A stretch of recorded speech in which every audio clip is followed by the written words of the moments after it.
people and inhabitants. Welcome to the Durahuman Paradox. I'm your host, Darius Riddick, and thank you for joining me in what is nominally the next stage of evolution for humankind. What a fantastic opportunity to be here today on this day in history, September 26th, 1996. Shannon Lucid returns to Earth. For those of you that don't know, Shannon Lucid is the first woman to live in a space station, and she set the record for 188 days in low Earth orbit. And why is that significant? For those of you following the space race and the evolution of space exploration, probably have realized that every single day it seems like that we're setting a new record. We're discovering new things and really establishing the pace to become one step closer to a multi-planetary species. And throughout all of human history, as far as we know, we have never had a greater opportunity than right now. And there are various passionate and huge organizations that are enabling us to be able to do that. And the duty doesn't just stop there. Each and every single one of us have a duty to begin to explain things that for decades, for centuries, have been unexplained. They have been mere questions. They have been mere afterthoughts, mere just information that have been in limbo, kind of floating around. And now we have an opportunity to really understand what that is and to answer some of those questions and some of these complex theories to begin to understand them a lot more. Because once upon a time, a lot of the things that are every day are part of our nature should not have been possible. They were not possible, I should say, 100 years ago. 200 years ago, it wasn't possible. Maybe someone somewhere looked up at the stars. People with, fascinating minds like Isaac Newton or Nikola Tesla looked up at the stars and said, I wonder what's out there. I wonder if we have the ability to go out there. Is there an out there? What does that even look like? So we fast forward 100 and 200 years, and people like Shannon Lucid are answering some of those questions. And, that's why we frequently say, what a fantastic time. And there's no greater time to be alive than right now. So with that being our duty, our mission at the Durahuman Paradox is to begin to understand and explain the human condition more and more and more, to share that information so that we understand how we're going to become one step closer to a multiplanetary species. And let's just put it out there. By doing that, we also create a better quality of life for each and every single one of us before the generations that come after us. So it's important now that we not only understand these tools and these suggestions, because that's what they are, but we take them and implement them, because that's truly how you're going to learn. Tools are designed for different purposes. They're designed to be used in different manners and methods, but how you use them, whether ineffective or effective, is truly up to you. So we have that ability now more than ever. So what our focus is always going to be on, and what is going to be on today, is how do we improve human condition? How do we improve human presence? Because if we can improve human presence, we can improve, in theory, everything that's linked to it. And with all the information out there, it's important that we simplify it in a way that the average person can use it. So let's look at why that's even more important. We know that astronauts get the opportunity to go into space. We know that they are the top, they are the cream of the crop, if you will, peak mental and physical condition to be able to do what, and essentially is not normal. It's not really been done. I mean, the amount of training that they go through is beyond anything that most people can comprehend.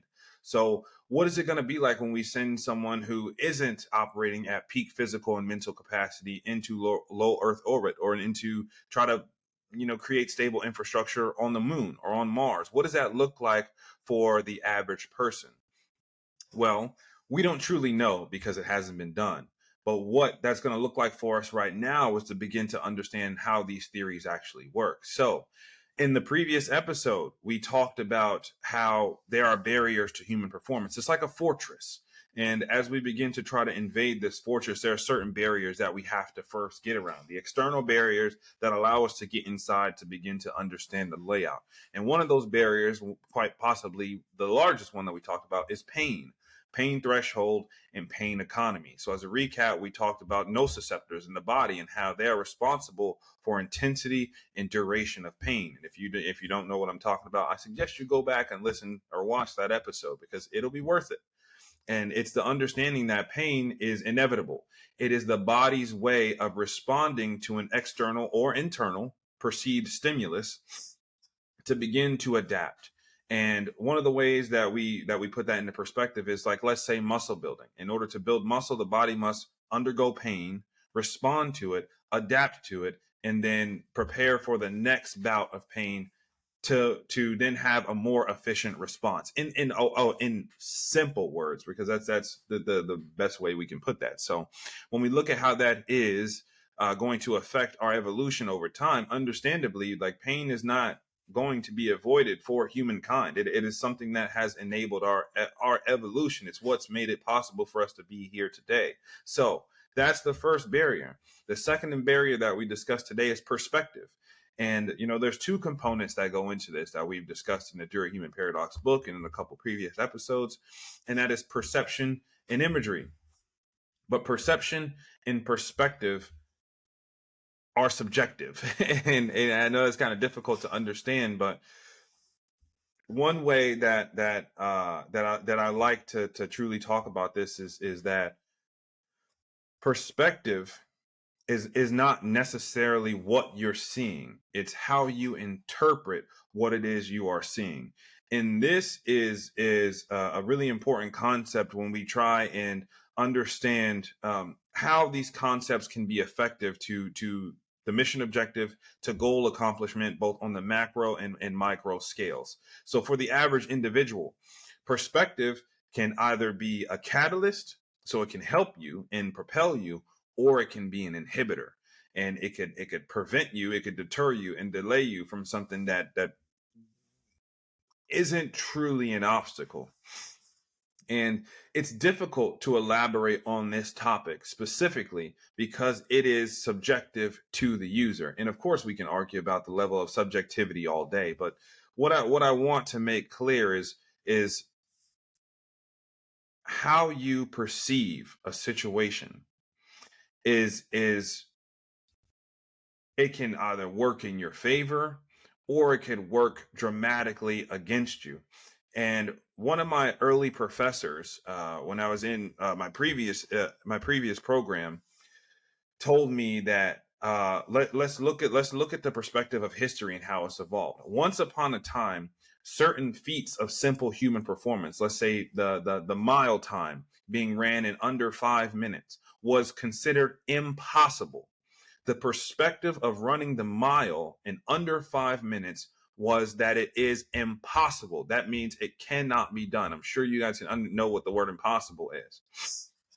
And it was considered impossible until it was done. Not only was it done, but subsequently it showed others that, okay, now I need to beat this person. So we went from the mile being ran in 7 minutes to 6 minutes, to 5 minutes and 43 seconds, to 5 minutes and 40 seconds, to 5 minutes and 30 seconds. So eventually that perspective of impossible, we're like, okay, I mean, is it truly impossible? And when someone asks, is it truly impossible? And someone comes along and they break the 5 minute mark, okay, what do we even consider limits anymore?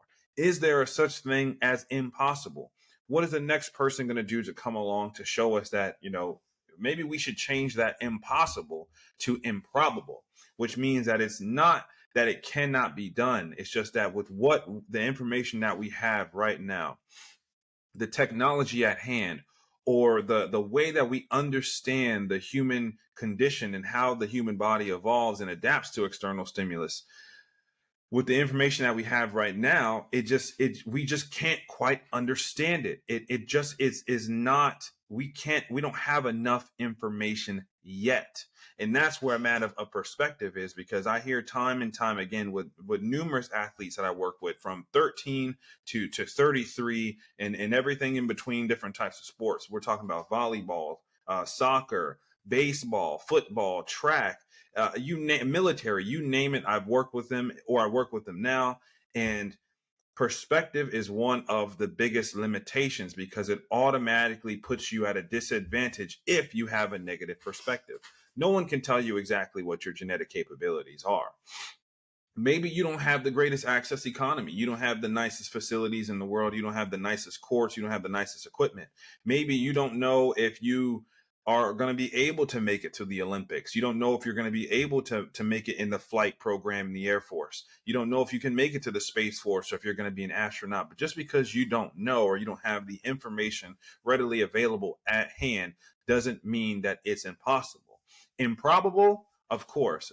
Everything can be improbable based on perspective, but that does not limit the fact that the information is out there and someone somewhere has done it with less, or they are doing it, or they are beginning to elaborate and try to allow us to understand how it is possible even with very limited resources. And this all goes full circle back to the initial tool that we talked about in the Durahuman paradox, which is a yielding mentality.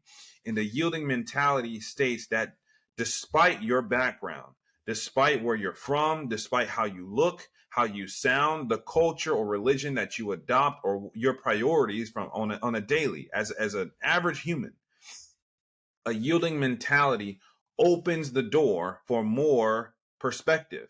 It gives you more knowledge, it gives you more wisdom, it gives you more information, not necessarily to change who you are, or but to create a greater perspective, to have a wider lens, like opening the lens on a camera. It just gives you a better angle to see more, to gather more information, to get a bigger picture of what it is that you are looking at. Because if you don't have that yielding mentality, then essentially you're looking through a tiny, tiny scope. So at any given time, when you look at an area, you're only going to see so much. But if you can widen that lens through a yielding mentality, through a greater perspective, then you're putting yourself at an advantage despite what real or perceived barriers may be in the way. But until next time, when we talk about the next part, stay durable, my friend.